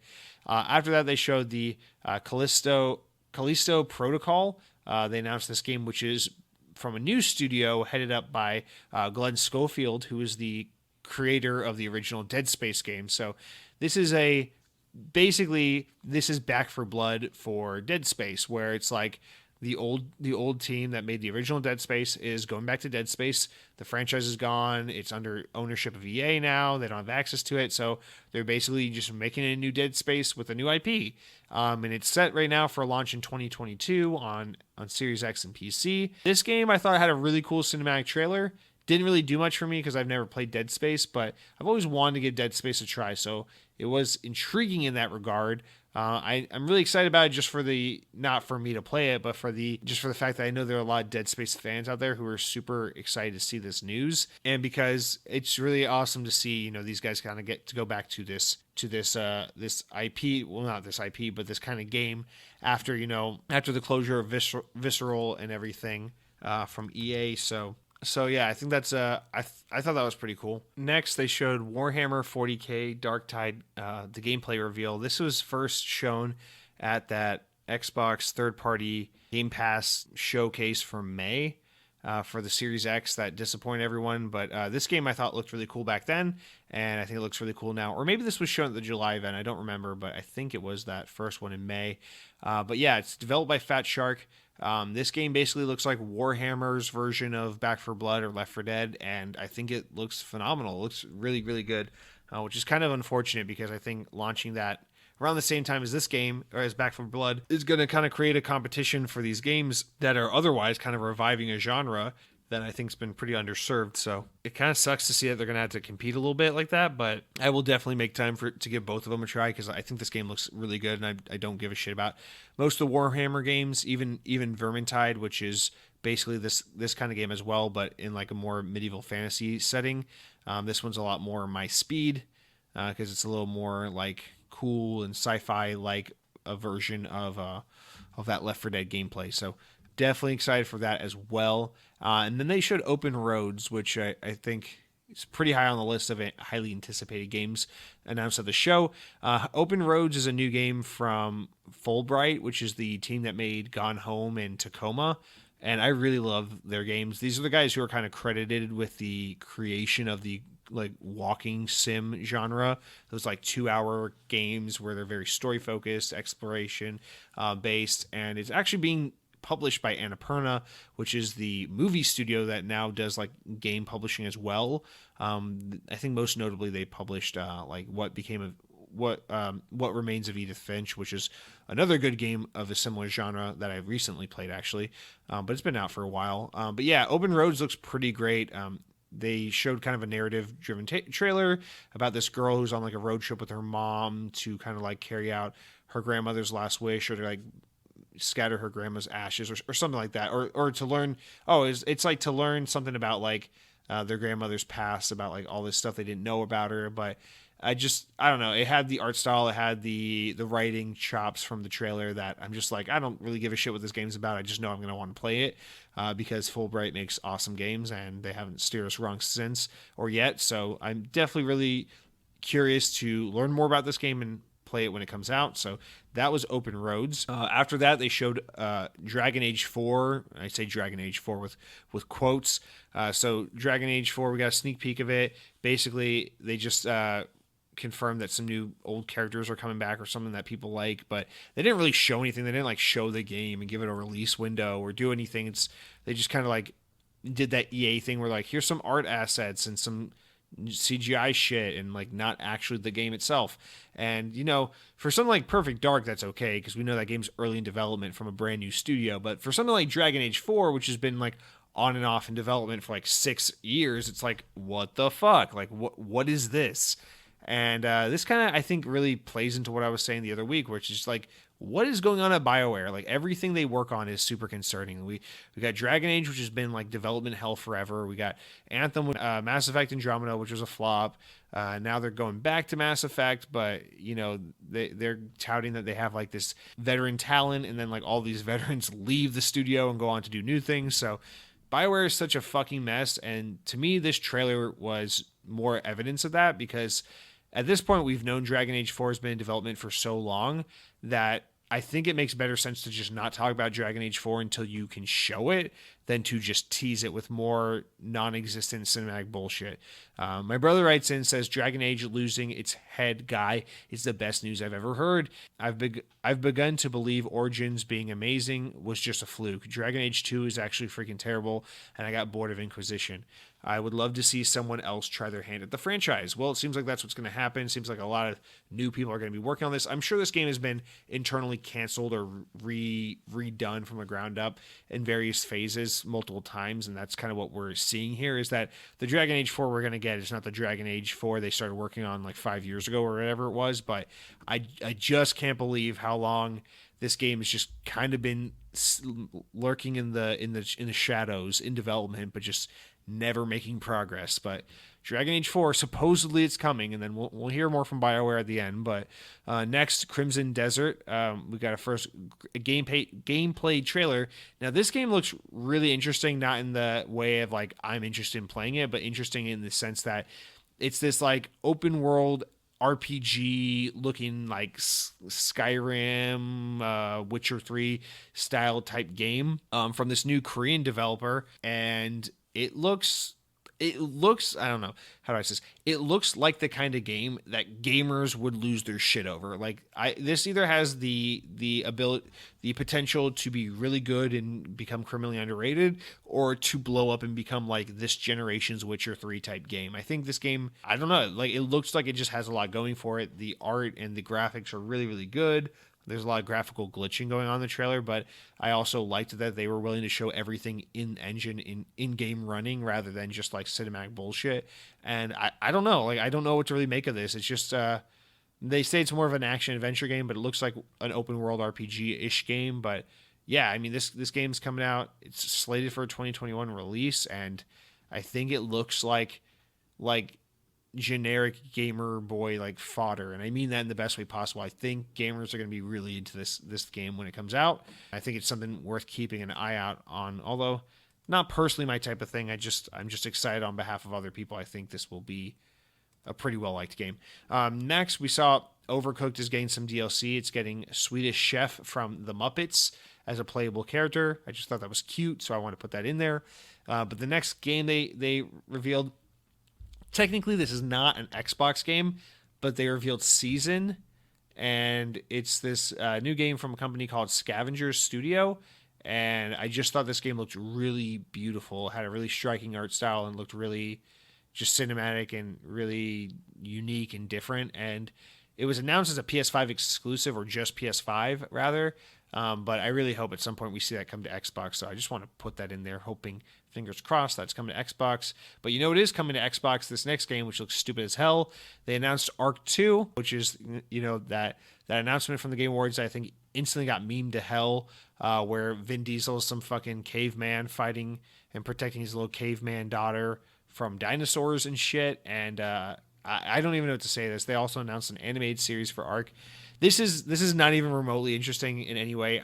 Ark's one of those games that like just does really, really well based on its dedicated audience, and I think its dedicated audience is like 12-year-old boys that are like too edgy for Minecraft, but not edgy enough for like fucking I don't know, like what do kids grow up to play, like Red Dead Redemption? I don't know. Ark 2 looks really fucking, based on just the cinematic trailer, looks really lame as shit. I don't know how you had money for someone like Vin Diesel and managed to put out like a CG trailer that looks like it was made in like 2004, but they fucking did it. They got the people that did that like first direct to VHS Final Fantasy movie from like 2003, and they did an awful job with it, and it now we have this trailer with this uncanny valley Vin Diesel protecting this little girl who's probably from that Pixar movie, The Croods, and I think the world's a worse place for that having existed. Next, we saw a new trailer for Outriders, which is the new game from People Can Fly, that 3-player co-op shooter. I don't know, I've never been really like stricken by this game, but I want to like it, but I don't know. Well, it's one of those things I have to wait to see like what people say about it once it comes out, but it's coming out soon. It's coming out February 2nd, so it'll be on Xbox One and Series X and PC. But yeah, we saw a new trailer for that, so that game is the more imminent launch of what we saw at the Game Awards. And then next they announced a new Evil Dead game, which had me really excited and then really disappointed. So the trailer got me really excited. They're making a new game based on the horror franchise, the Sam Raimi horror franchise, Evil Dead, and I thought this was yet another. I thought this was going to be yet another like Left 4 Dead style game, and I was like, wow, what a perfect franchise to do a Left 4 Dead style game. You could do Ash and his friends, you get shotguns and stuff, and you're in like this cabin in the woods. You gotta fend off against hordes of zombies, like that would be fucking awesome. But nope, they're doing I think, or at least what my brother tried to clarify is, I think they're doing more of like the Dead by Daylight bullshit where it's like 4 people versus the one bad guy. And I really hate that asymmetrical multiplayer fad.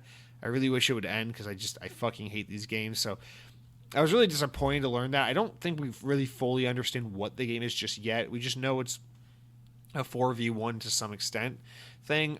Maybe once we see gameplay or get another update on the game, we'll know more. But for now, I'm kind of disappointed in this, but I'm trying to remain mildly optimistic that maybe it'll be something I could like. But nonetheless, as someone who just generally doesn't really give two shits about horror, Evil Dead is like one of the rare exceptions. I really like the Evil Dead franchise, so this just had me excited overall. I'm glad to see the franchise getting some play, regardless of whether or not it's a game I care about.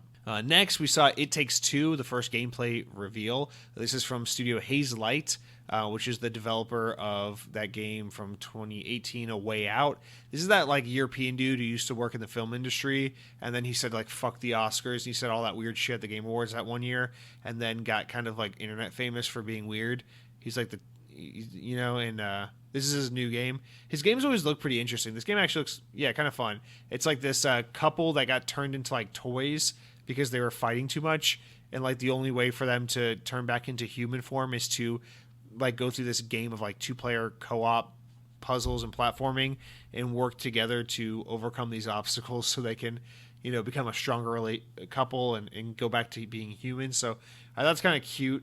I thought it was kind of cute a concept for a game, and it seems like they're really focused on like dialogue and making the game seem pretty cinematic from a natural dialogue and writing standpoint, which is pretty cool. Probably won't ever play it, but it is a interesting looking game nonetheless, and it is much like A Way Out. It is one of those games where if you buy one copy, you get a second copy free for a friend. So you and a friend could just go halvesies on one copy and both have access to it, so that's nice. Next, we saw The Elder Scrolls Online Gates to Oblivion announced. It's a new update or expansion for Elder Scrolls Online.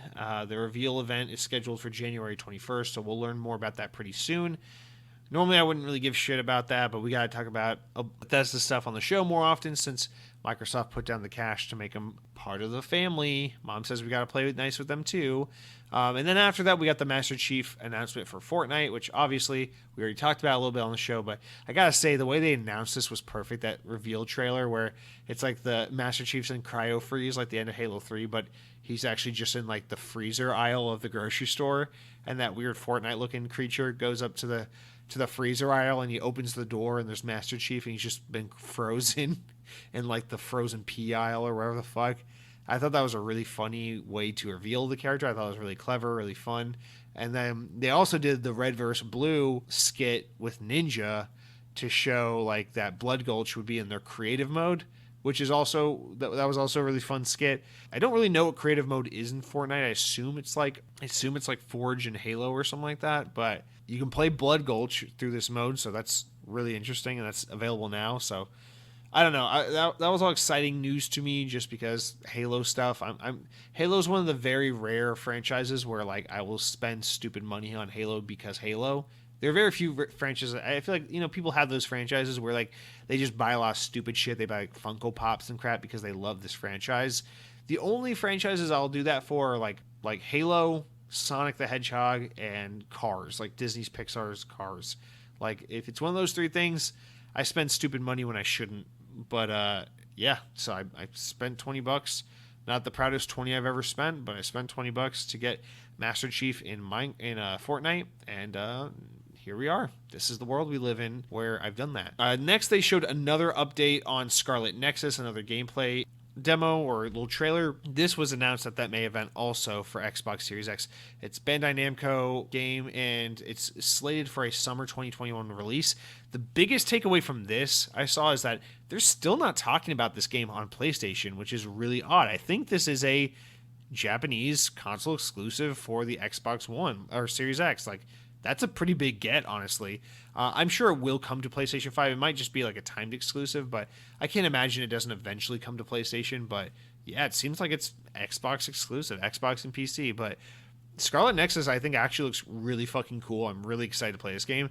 It looks very weird and in all the right ways. And every time they release a new trailer, I'm more and more on board for it. So I'm looking forward to playing that next summer.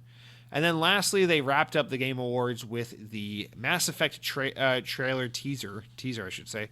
You know, they only just recently announced this was a thing, and I'm sure they're very early in development, but they just showed like a tonal setting piece and said like Mass Effect will continue, which is just funny. Like they had nothing to show, so they showed something anyway, which is a thing that EA seems to like to do a lot, but nonetheless, they teased the game, they showed it off to some extent that at least it's in development. This bothers me a lot less that they did this with Mass Effect than when they did with Dragon Age, because we know this Mass Effect game has only been in development for a short period of time. It's not like Dragon Age where it's like, why can you not show us the game? It's been 5 years, you know? But nonetheless, it's like, this was more so EA's way of just saying like, hey, we're not shutting down BioWare. Hey, we're not giving up on Mass Effect. Hey, I know we have nothing to show you, but like, here's something to show you. This is like kind of their way of being like, we're reworking Anthem, we're working on Dragon Age, we're working on Mass Effect. We just got to show you stuff so you know we still exist. But technically they have nothing to show. So I'd rather wish they just didn't show any of these kinds of things just to, you know, be more respectful to their audience. This is like when Bethesda did Starfield and Elder Scrolls 6. And it's just like, why are you announcing and showing cinematic trailers for these games that won't be out for so very long? It's just it's so stupid. But nonetheless, they did it anyway. So now we got to deal with another, 6 years or whatever of talking and speculating about this Mass Effect game that won't be out until fucking Cybertruck has a Generation 2 model out or something. I don't know. But nonetheless, that was the big announcement they closed the show with. I know a lot of people are excited about that. I just can't bring myself to really be excited about a game that doesn't actually exist yet that they're teasing. But nonetheless, it is cool to see that BioWare in general is just trying to focus on their roots right now, trying to get Mass Effect and Dragon Age back up and at their peak again. So here's hoping that between the two of them, they can at least put out a good game in the near distance, even with the loss of all that big talent. So that was all the big announcements from the Game Awards. Obviously, there's awards and shit that happen, but like I said, let's not fixate on that. That doesn't really matter. But with that one out of the way, I think we should just move on to the rest of the show. Now, our next story comes from the Xbox Wire, and this is about a commitment between Sony, Microsoft, and Nintendo to make gaming a safer, make safer gaming in general for audiences. So the Xbox Wire post basically reads, "We play for many reasons: to indulge our imaginations, to socialize with our friends and family, and test our skills against others, to learn through technology, or just relax and pass time. Like other social activities, gaming creates meaningful connections with our diverse players and reminds us why we have so much in common through our shared joy of play. We believe gaming is for all, including our youngest and most vulnerable players. Technology makes compelling entertainment experiences possible, and we want to ensure that those experiences, especially when they involve interaction with others, are positive and respectful. All players deserve to have fantastic social gaming experiences in settings where respect and safety are mutual. At Xbox, we are aligned with both Nintendo on behalf of the community of Nintendo Switch players and PlayStation on behalf of protecting our belief that protecting players online requires a multidisciplinary approach, one that combines the benefits and advanced technology, a supportive community, and skilled human oversight. We can accomplish more when we work together on the same goal, and so we will each continue investing in evolving and amplifying our approach to user safety. As we continue to work, we will prioritize protecting the safety of our players, especially those most vulnerable." And then they list out some principal guidelines, some things that they're working on together, the three brands, to help empower players and parents to understand and control gaming experiences. They say that's the first one, is to empower players and parents to understand gaming control experiences. They say providing controls that let players customize their gaming experience, and support parents with tools and information necessary to create appropriate gaming experiences for their children. This means code of conducts, terms of uses, enforcing practices, investing in technology to help thwart improper conduct and content before players are subjected to harm. The next big point is partnership. They're committing to partnering with the industry regulators, law enforcement, and communities to advance user safety. They say the industry's commitment to safety is central. We believe that we have an opportunity to collaborate for the benefit of the video game industry and for players to offer a safer gaming experience. We will work with the industry trade organizations, industry members, regulators, law enforcement, and experts to develop and advance online safety initiatives. They're committed to research to help benefit the cause, and then of course to working on ways of combating, harassment and hate speech, especially towards younger players and things like that on online gaming. And then lastly, partnering with agencies like ESRB and PEGI to ensure that games are rated for appropriate audiences. The last big one they mention is responsibility, holding themselves accountable for making platforms as safe as possible for all players. They say, we make it easy for players to report violations, code of conduct, misconduct, blah, blah, blah, additional removing content. We take appropriate enforcement actions and violations, including restricting players from using our service for misconduct. We comply with all local laws and will respond to all lawful requests from law enforcement. We promptly notify law enforcement if we observe unlawful conduct or where we believe players are at risk or immediate harm, and yada yada. So they kind of close out, just basically saying that they're committed to making the change, blah, blah, blah, working together to help make it a more fair and kind and safe community for everyone. But here's the thing is it's very vague. It's very vague. It's not like they're saying like, here's this specific new system that we've implemented that, you'll be able to experience or notice these changes to online communities regardless of the platform because we're working together. It's nothing like that. It's more just like basically a commitment, a blanket commitment from these three brands to come together and work on these vague issues that plague online communities and gaming communities. Let's be honest. I think what's really interesting here is this is another example of like back in the day when like Sega and Nintendo kind of fought in court and then eventually had to work together and kind of get the ESRB and all this shit going, because this is a really rare thing where like the video game market is largely unregulated by the government. At least here in the US that's the case, where it's like a lot of video game companies are just kind of left to do things their own way and run their own show. And I think this is another example of Microsoft and Sony and Nintendo coming together and saying, listen, how can we address these issues that exist in our community before governments start to step in and try to intervene and play a role in this? And I think maybe a lot of this is actually in response to, just like kind of the massive success of games like Fortnite, which are obviously largely online and community based. And then things like the recent controversies with things like loot boxes and stuff ending up in courtrooms, where you just see these companies kind of saying like, hey, this is an opportunity for us to like rejoin together and try and work together to say like, where can we improve? How can we make sure that gaming, the online gaming sphere in general is just pretty well regarded, so that, government officials and regulators never feel like they have to step in and try to impede on this thing we do here. So I don't know. I've always found that just so interesting that that's kind of what the gaming industry is like. It's just really a self-regulated kind of deal.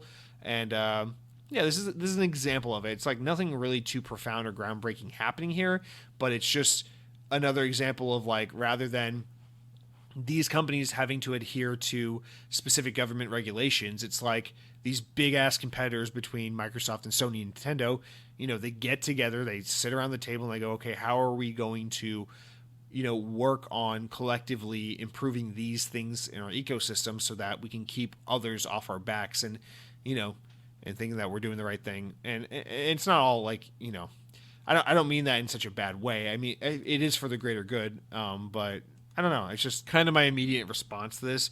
It doesn't seem like there's anything really too concrete that they're actively working on or announcing here. It's just kind of, hey guys, just so you know, we want to make this a safe place for everyone, regardless of platform. So there's that. That's that story. And then our penultimate story of the week is just about, it's an update on Cyberpunk 2077. So CD Projekt Red has come out and apologized for not showing the game sooner on PS4 and Xbox One, because obviously the game runs like shit, and there's like all that gossip and talk about, how the game's virtually unplayable on older consoles. So they came out and they say, hey, we're sorry. We're sorry we didn't talk about this sooner. We're sorry we blocked reviewers from being able to show footage of the console version of the game before it came out, which is a little slimy if you ask me. But basically they took to Twitter and released this whole statement where they say, basically we want to say sorry, all that shit. But these last two paragraphs I want to get into, because they actually announced some interesting stuff. So they say, we will fix bugs and crashes and improve the overall experience of the game. The first round of updates has been just released, and the next one will come within the next 7 days. Expect more, and we will update frequently whenever new improvements are ready. After the holidays, we'll continue working. We'll release 2 large patches, starting with Patch 1 in January and Patch 2 in February. Together, these should fix the most prominent problems gamers are facing on last-gen consoles, and we will be informing you about the content of each patch ahead of their release.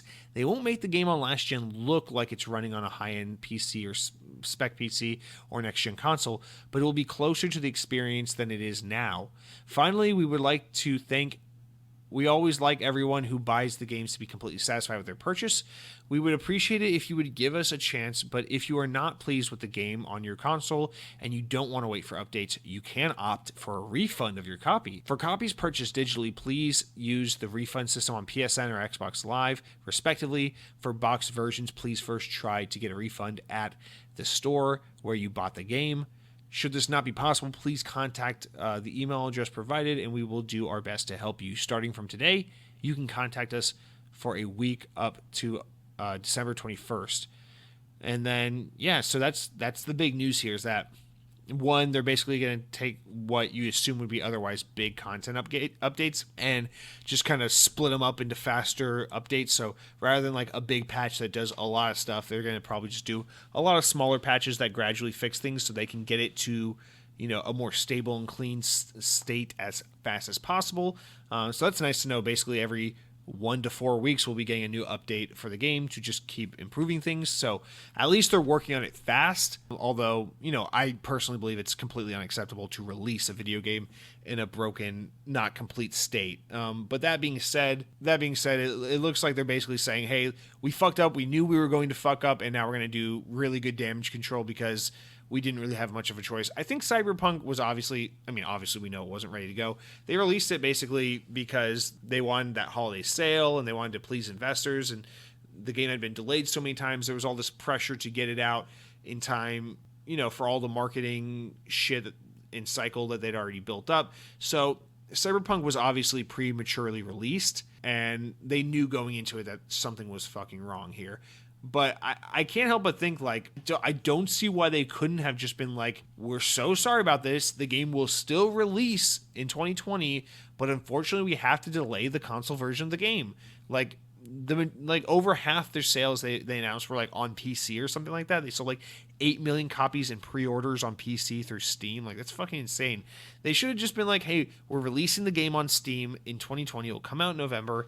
Unfortunately, Xbox and PlayStation gamers are going to have to wait till, until May 2021 or something like that. I don't see why they couldn't have just delayed the console version of the game and kind of that way had their cake and eat it too. We're like, hey, investors, be pleased. We got the game out this year. It's only on PC, but whatever. We'll have a second wave of revenue when it comes out on consoles.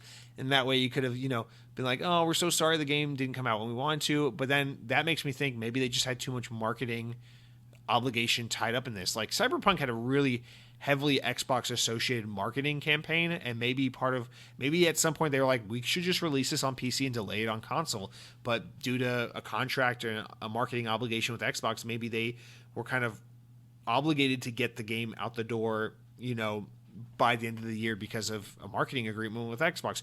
Who fucking knows that? That's totally a possibility, is that the reason why Cyberpunk came out broken is because they had a marketing agreement with Microsoft. I don't know. That's just a total wild guess, but it's totally possible. But yeah, they totally fucked up here, and it's really weird. How often do you see this happen where a major game comes out and the publisher or developer is like, yeah, you can return this to us if you are really that pissed about it. We'll accept returns. So that's kind of a ballsy move right there. But I mean, a part of me wants to be like, oh, that's good customer service, but another part of me wants to be like, they fucking knew the game was broken as hell when they released it, so it's not good customer service. It's like that's like shooting someone in the leg, but having a fucking like a med kit in your back pocket ready to go as you pull the trigger. It's like you fucking knew what you were doing, but you were also prepared to fix the thing you were doing as you were doing it. So it's like, why don't you just not do it? Anyway, I don't know. This is the Cyberpunk conversation just kind of bugs me because I'm like, I kind of want to play the game, and I'm sure it's not as bad as people are saying, and I wish people could just enjoy the game, but it unfortunately has become this conversation of just performance, game doesn't look like shit, false promises, fuck you, CD Projekt Red. And don't get me wrong, like CD Projekt Red deserves to take heat and responsibility for what they've done here. They knowingly releasing an unfinished product. But at the same time, it's like, just fucking, I don't know, don't buy the game if you don't like what happened here, and don't play the game if you don't like what happened here, and buy the game and play the game if you don't care and you just want to play it, and fucking move on with your lives because there's bigger things happening here. Like, you want to fucking sit here and bitch about Cyberpunk all day when we live in a world where the Coca-Cola company is being allowed to put machines in every restaurant that put 200 flavors of sodas through one spout, and you want to bitch about Cyberpunk? That's fucked up, man. But yeah, that's that. And then our final story rather for the week. This is an interesting one. So you might remember about a month ago, Take-Two Interactive announced that they were actually in the process of acquiring Codemasters, the developer behind the popular franchise Dirt, the racing franchise. The terms of the agreement would have had Take-Two Interactive acquiring Codemaster for like $973 million. But now, apparently that deal was never finalized, and now a new player, EA Games, has entered the chat, as they say. EA has announced that they've reached an agreement with Codemasters to buy them for $1.2 billion, so even more money. That's an insane amount, at the rate of $7.98 per share, so buying out the stock.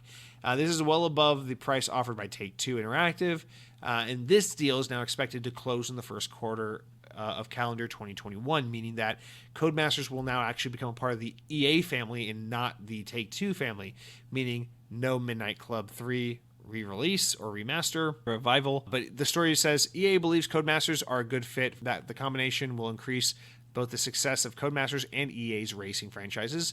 Codemaster will also benefit from EA's publishing and analytics team. The quote from EA says, "We believe that there is a deeply compelling opportunity to bring together Codemasters and EA to create an amazing and innovative new racing games for our fans. Our industry is growing, the racing category is growing, and together we will be positioned to lead in the new era of racing entertainment," says Andrew Wilson, the CEO of EA. So actually, what I want to say about this, number one, is this makes it incredibly interesting that EA is getting involved, because one, EA acquiring a arcade racing studio, what do you think that means? Need for Speed.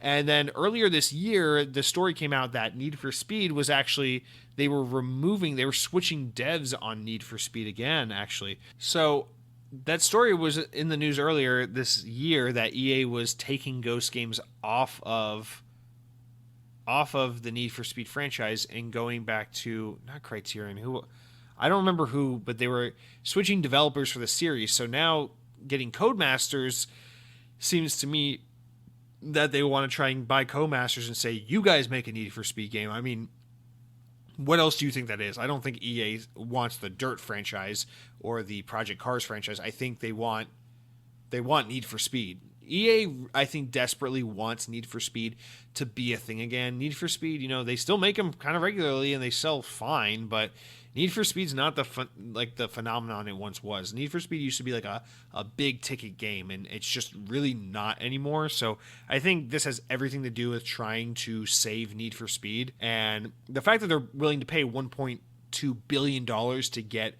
Codemasters, which, no disrespect, Codemasters is a fine developer, but $1.2 billion for acquiring them is like way too much money. So the fact that they're willing to pay that much says that they really passionately want to get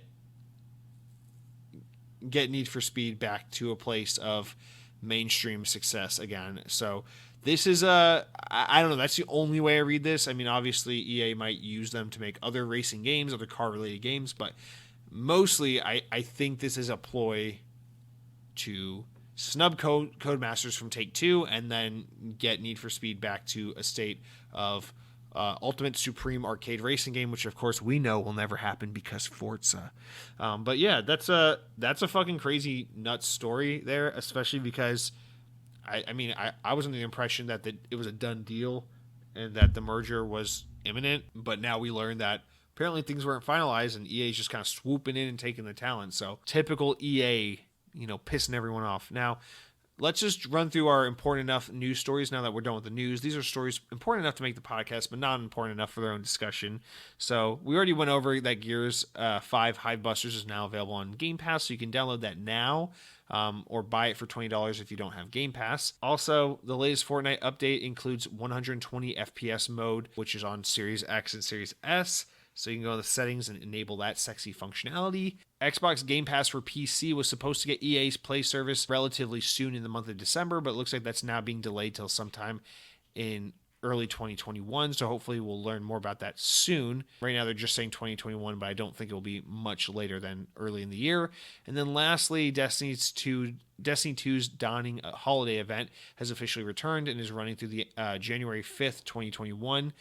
You'll be able to head over to the tower and partake in holiday-themed events and get holiday-themed items. The event is, of course, free for all players of the game, and you don't have to have the expansion to play. But yeah, go ahead, go to baking cookies and defeat specific enemies to collect specific ingredients and get your holiday items. I'm actually excited to go into that, so that's going to do it for all of our news, guys. As a quick rundown, just because this show's going extremely long, let's jump through the new game releases of the month, of which there are 13. Speed round, we got Gears 5 Hivebusters, which is just a knockoff of the game from Fortnite, guys. And then we got Colossus Down, which is one of those Flash games you play on the computer when you're in 5th grade. Then we got Freddy's Spaghetti, which is a great name for a game. We literally play as a string of spaghetti, but that kind of looks like that game that came out last week about the dogs.